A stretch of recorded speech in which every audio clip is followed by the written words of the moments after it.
Welcome back. We're going to start today's session with Republican candidate Sandra Bowen. Sandra, welcome to WFJA and our candidate interviews. Thank you. I am John Ramsperger with Sanford Real Estate. Sandra, please tell us a little bit about yourself and your background while you're seeking re-election to the Lee County Board of Education. Well, thank you. My background is that I am a first-generation college graduate myself. I was the first in my family to achieve a college degree, certainly the first with a master's degree. I hold a Bachelor of Fine Arts in Communication Studies from Valdosta State University in South Georgia, and then a Master of Arts in Communication from Wake Forest University here in North Carolina. Education has always been something that was very important and stressed in my family. And I have to say that I owe everything I have now to the education I pursued. I even met my husband while I was in graduate school at Wake Forest, and so life has been really good to us. We have 3 children, all in Lee County schools. I have a 4th grader at J. Glenn Edwards. I have a 6th grader at East Lee Middle School, and I have a freshman at the Lee Early College. So that's a big part of why I'm running. I think that it's important to serve as a role model to other parents that have children in the school system, that we need to be involved, not just at home, but actually publicly, and let our kids see that we give back to the community that's given so much to us. So that's a big part of the reason I'm running, is education's important, and it's afforded me a wonderful life that I hope to extend to all of our students and children in Lee County. So certainly the Lee County School Board has been dealing with decisions pertaining to COVID-19. And the subsequent return to school for the kids. So what would you see as the guidelines that you as a future school board member should follow in, voting on continuing to return the kids safely back to school? Well, I think that the Board of Education has had a thankless task in the last 6 months to make the decision they do. I do not envy them their position at all. But I do think the guidelines that we have to re-enter are good. In fact, they go above and beyond kind of what the CDC says, because we're having our students both wear their mask all day and socially distance. Whereas, typically they say wear your mask when social distancing is not possible. And so I think that the guidelines that we have set up are sufficient and go above and beyond to prevention. We see that children are either less susceptible to the virus or certainly less likely to spread it. And so I think that we're in a good place to be able to start moving back into the schools. The children certainly deserve a sense of normalcy in their school day, and I think it's a way that we can get back into school and protect our staff and those that might be in vulnerable populations. So I think we're in good shape to start that transition.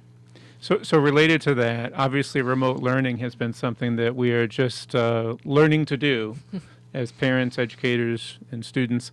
How effective do you believe remote learning has been, and what has the Board of Education learned about the school system's ability to utilize remote learning? Remote learning is kind of a two-edged sword. For some students, they have really come out and excelled in the remote learning. They may have been your quieter students who were intimidated by the crowds in the classroom and feel a little more able to communicate if they're behind that screen. And so the virtual academy and the things that we've done to motivate virtual learning, I think, are fabulous for those students. But we've also found that students who do very well in a face-to-face classroom have not performed as well in the remote environment, which is why it's essential that we continue to have choice, that those who want virtual get it, those who don't need to get back into the school system. So COVID-19 is dominating our discussions today, and that's very appropriate. But other than COVID-19, what do you feel are the most important issues coming up for the Board of Education? I think we really need to start looking into capacity issues. We're seeing, certainly you with the real estate market know that we're seeing a boom in development, in construction, in business growth, and so forth.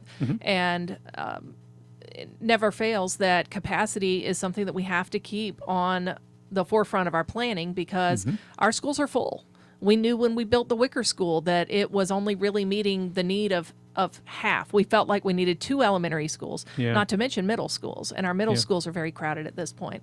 So I think that capacity is definitely something for us to be looking at, because it takes time and money, 2 things that they don't come any faster than they come.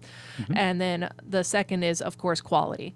we have to get those performance grades up. We talk about families coming, we talk about construction and so forth and new homes, but families aren't going to come if they don't feel like the education their kids are going to receive is going to be sufficient.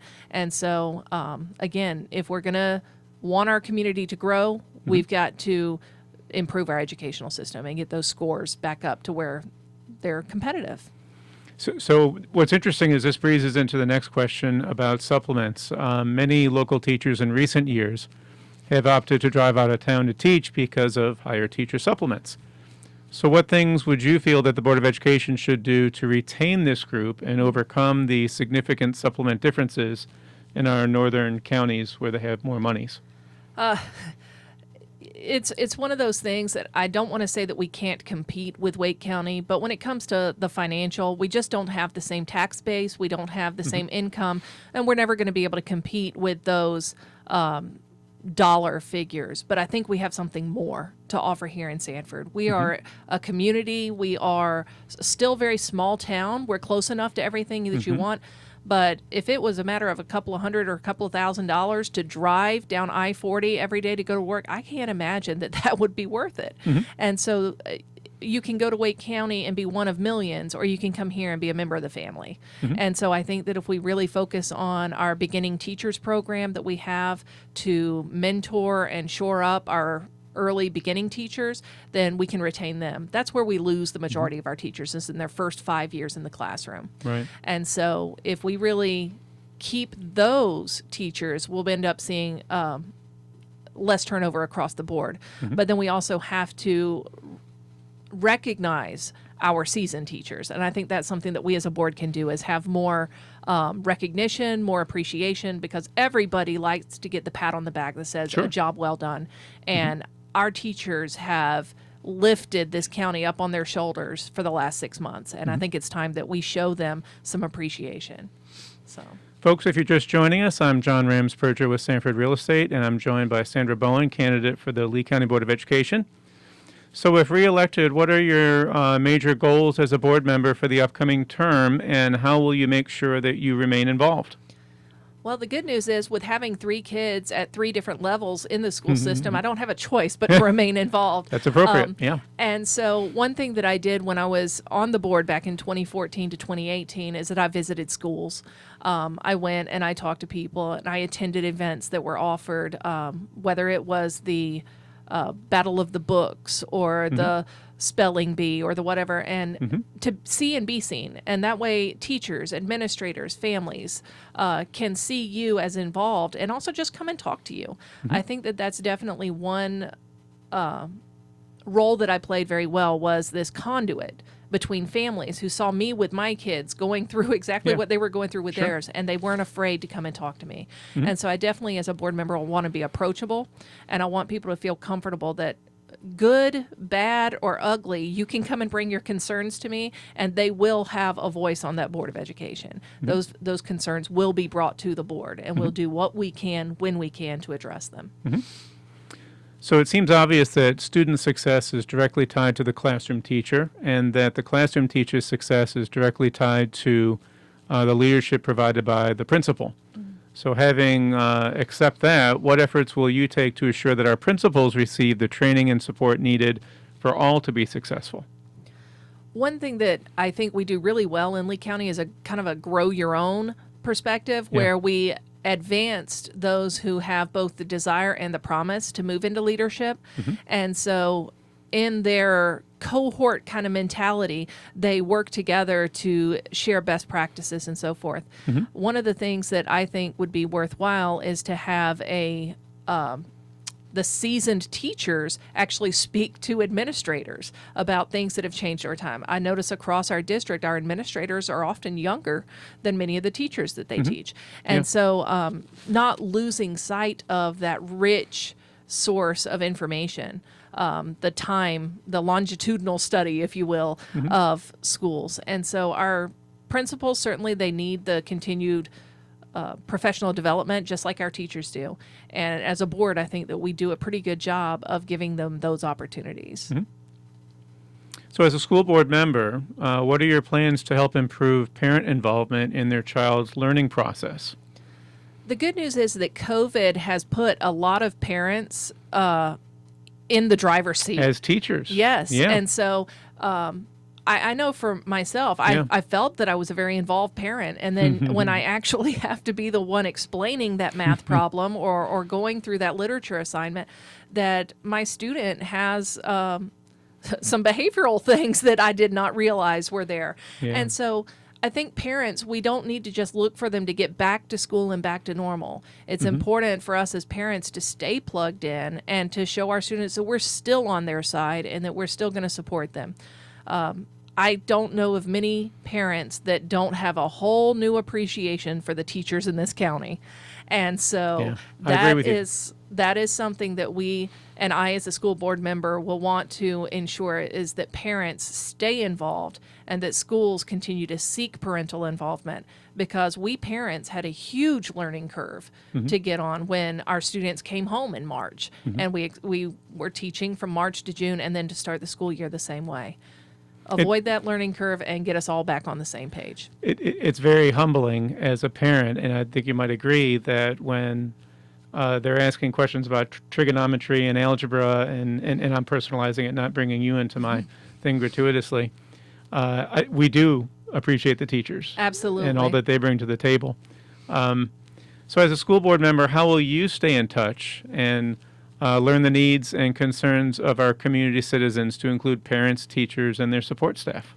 As I said, my goal is to visit the schools, to visit every single school in the district, hopefully on a quarterly basis.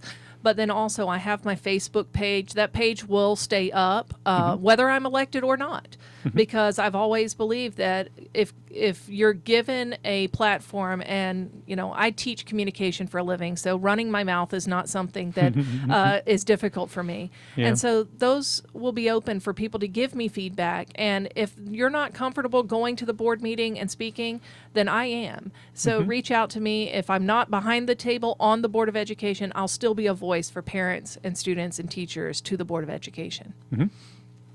So one question I didn't have time to ask some other folks, but each person, myself included, has a special teacher in their life that you hearken back. And I haven't shared this with me. It was my 10th grade chemistry teacher who really cared about me, even when I didn't care much about the material and about showing up to class and that kind of a thing. And I am forever grateful for her, and I regret that I've never told her that. This is many years ago. Do you have an example of a teacher that had a big impact on your life? I do. I'm from South Georgia originally, and the teacher that comes to mind, her name is Gail Clark, and she was my junior literature teacher. And beyond that, she wasn't just my English teacher, she was also the debate coach. Oh. And I was a debater in high school and continued on to college on a debate scholarship. But she taught me that as a woman, that I had a voice and that I had a gift. And that if you have been given a platform, you have to use it for the good of everyone. And so it was her teaching through literature of strong women that really inspired me to not be afraid of leadership and to step up and make my voice heard and to encourage others to do the same. Fantastic. I'm a communication instructor, and I guess I still do that some 25 years later. Do you think she's watching? I doubt she's watching, but I bet you I can send this to her on Facebook and make her reference I was going to Facebook. Yes, I can definitely send it to her and have her tear up, I'm quite sure. Yeah. So, blessing on my life and many others, Ms. Clark. There you go. Sandra, thank you for your time today. Thank you. We'd like to thank your interest in returning to the Lee County School Board and for your time today with these candidate interviews. This marks the end of our candidate interviews as brought to you by WFJA and WWGP, The Rant, and Brick Capital Video. We'd also like to thank our sponsors, Wilson and Reeves and Silverman, attorneys at law, and Sanford Real Estate, for bringing you these interviews over the past week. We hope that the interviews have helped you to learn about the candidates for the upcoming local races, and that our programs have helped you to become better informed. On behalf of our sponsors, Wilson, Reeves, and Silverman, and Sanford Real Estate, I'd like to join Sandhills Broadcasting and The Rant in thanking all of the candidates that gave their time to talk with our listeners this past week, and we thank you for listening to WFJA and WWGP. On behalf of the interviewers, Jan Hayes, Billy Liggett, Matt Garrett, and myself, John Ramsberger, signing off from the candidate interviews on WFJA and WWGP. And don't forget to go vote. Early voting starts on the 15th. And of course, November 3 is the big voting day. Thank you.